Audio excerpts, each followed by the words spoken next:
रहीम। अस्सलाम वालेकुम स्टूडेंट्स। बच्चों, हम लोग चैप्टर नंबर 1 पढ़ रहे हैं फ़िज़िक्स का। आज हम लोग पढ़ेंगे साइंटिफिक नोटेशंस और प्रीफिक्सेस। ठीक है ना। 1.4 टॉपिक बच्चों, पहले प्रीफिक्सेस पढ़ेंगे, उसके बाद नेक्स्ट है साइंटिफिक नोटेशंस। हाँ जी बच्चों, प्रीफिक्सेस क्या होते हैं, किस लिए इस्तेमाल होते हैं, क्या उनका फ़ायदा है और क्या उनकी लिमिट्स हैं। लिमिट्स का मतलब क्या टर्म्स एंड कंडीशंस हैं कि जिसके तहत प्रीफिक्सेस इस्तेमाल हो सकते हैं। ठीक है ना, कि क्या रूल्स हैं जो फॉलो करने चाहिए प्रीफिक्सेस को लगाने के लिए। ठीक है ना। तो ये बच्चे हम लोग 1 बाय 1 हर स्लाइड पे इनको डिस्कस करेंगे। ठीक है ना। फर्स्ट ऑफ ऑल बच्चों, क्या है जी प्रीफिक्सेस की हमें रिक्वायरमेंट क्यों है, क्यों ज़रूरत पेश आई।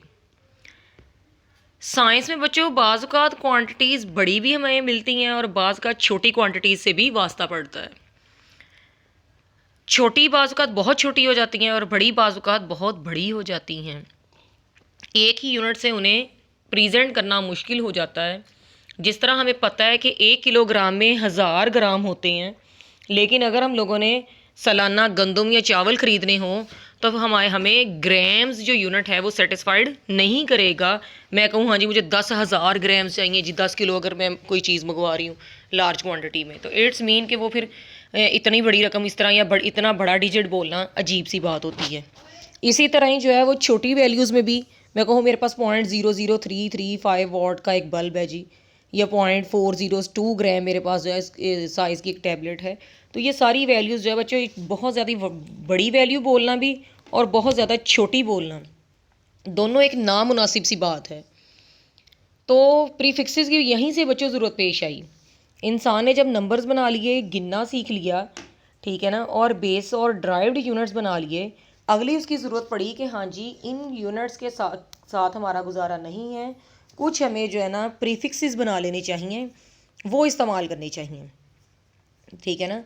तो कहते there was requirement a easy way to express such type of quantities, यानी इस तरह की एक्स्ट्रा लार्ज या एक्स्ट्रा स्मॉल क्वांटिटीज़ को लिखने के लिए कोई स्पेसिफिक तरीका हम लोगों ने ढूंढा। वो क्या था, वो ही प्रीफिक्सेस था। एसआई यूनिट्स का बच्चों जो है ना ये मसला है कि वो सारी रिक्वायरमेंट्स हमारी फुलफ़िल नहीं कर पाते। जिस तरह मैंने कहा कि हम लोगों ने अगर 10 किलोग्राम चावल लेने हों तो हम कहें कि हाँ जी मुझे 10,000 ग्राम चाहिए, तो ये एक बड़ी अजीब सी बात लगती है। ठीक है ना। तो इसी तरह अगर हम लोगों ने मन में लेनी हो तो फिर उतने 1000 ग्राम्स बोलें या उतने लाख ग्राम्स बोलें, तो ये एक टर्म बड़ी अजीब सी है। तो हम उन्हें क्या करते हैं, उनके मल्टीपल्स और सब मल्टीपल्स में लिख देते हैं। तो ये बच्चे SI units fulfil this requirement by multiples and submultiples expressed in terms of prefixes. ये बच्चों प्रीफिक्सेस की डेफिनेशन हो गई। ठीक है ना। तो प्रीफिक्सेस होते क्या हैं, द वर्ड्स और letter added before SI units. SI units बच्चों आपने याद किए होंगे, 7 एसआई यूनिट्स हैं, length, mass, time, amount of substance, electric current, intensity of light and temperature. ये इन एसआई यूनिट से पहले लगाए जाते हैं।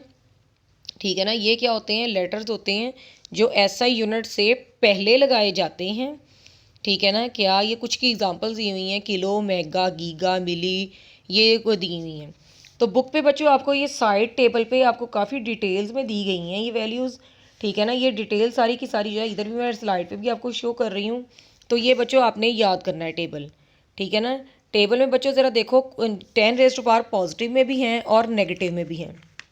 मैं 10⁻⁴ पॉजिटिव नीचे से शुरू करती हूँ। डेका 10 के बराबर होता है, 10⁻⁴ 1 कह लो या 10 कह लो, एक ही बात है।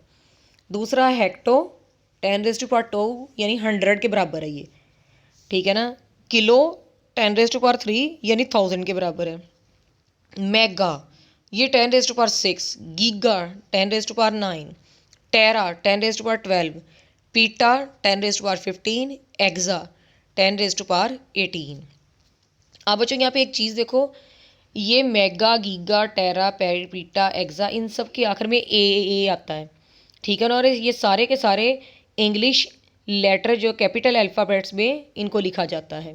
यानी इन्हें अगर हम लोगों ने एसआई यूनिट से पहले लिखना हो तो फिर हम क्या करेंगे, कैपिटल अल्फ़ाबेट लगाएंगे। जबकि दूसरी तरफ देखें, स्मॉल अल्फ़ाबेट्स अगर हमारे पास माइनस वाले हों उसके लिए हम स्मॉल अल्फ़ाबेट लगाते हैं। डेसी, सेंटी, मिली, माइक्रो, नैनो, पिको, फेमटो, एटो। डेसी को बच्चों स्मॉल डी से शो किया जाता है, ये 10⁻⁻1 के बराबर है, यानी 1/10 के बराबर है। सेंटी 10⁻⁻2 के बराबर है, यानी 1/100 के बराबर है। ठीक है ना। इसी तरह मिली 10⁻³ के बराबर है, यानी 1/1000 के बराबर है। इसी तरह माइक्रो 10⁻⁻6, नैनो 10⁻⁻9, पिको 10⁻⁻12, फेमटो 10⁻⁻15, एटो 10⁻⁻18। इनमें से बच्चों पेपर में MCQs पॉइंट ऑफ व्यू से भी काफ़ी आ जाते हैं, तो आप लोगों ने ये याद करने हैं कि किसको कैसे रिप्रेजेंट किया जाता है और 10 की कितनी पावर होती है। ठीक है ना, ये अच्छे से बच्चे आपने याद करने हैं। अब बच्चों एग्जांपल मैं करवाती हूँ जिससे आपको अंदाज़ा हो जाएगा कि किस तरह हम लोग सिंपल प्रीफिक्सेस इनके अंदर वैल्यूज़ के अंदर इंसर्ट करते हैं। यानी जब 10 की पावर 2 बन जाएगी तो हम हेक्टो इंसर्ट कर देंगे, फिर अगर 3 बन जाएगी तो किलो। तो अब ये देखें बच्चे, आगे एग्जांपल्स में हम लोग ये देखेंगे 1 बाय 1 कि कैसे हैं इनका। बच्चों फ़ायदा ये है कि ये लार्ज और स्मॉल क्वांटिटीज़ को जो है वो एक्सप्रेस करने के लिए यूज़ होते हैं। यानी हम लोग बजाय 10 की इतनी लंबी चौड़ी पावर लगाएं, उसकी जगह क्या करूँगी, माइक्रो लगा दूँगी। ठीक है ना, यानी जितनी पावर जिसके साथ मैच हो रही है ना वही लगा दूँगी।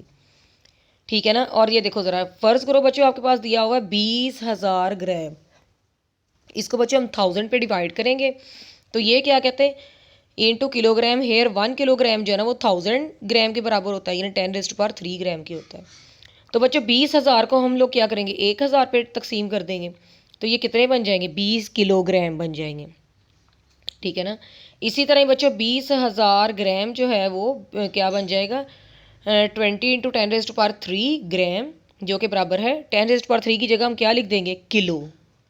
ठीक है ना। इसी तरह ही बच्चों ये सेकंड एग्जांपल देखो, 0.005 मीटर।